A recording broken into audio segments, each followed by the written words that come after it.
Хасан аль-Басри оған Аллахтың рахымы болсын, мен дирхам мен динардан көрі, уақыттың қадырын білгендердің көзін көрдім. Ей адам баласы, екі білім бар, тілдегі білім және жүректегі білім. Жүрекпен байланысты білім пайдалы ілім, ал тек тілдегі білім ол Аллахтың адам баласына қарсы дәлелі.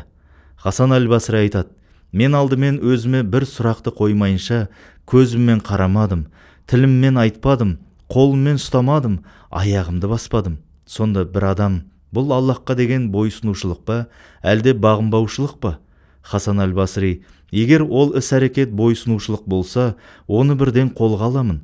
Ал бағынбаушылық екенін білсем, оған мүлдем жоламадым.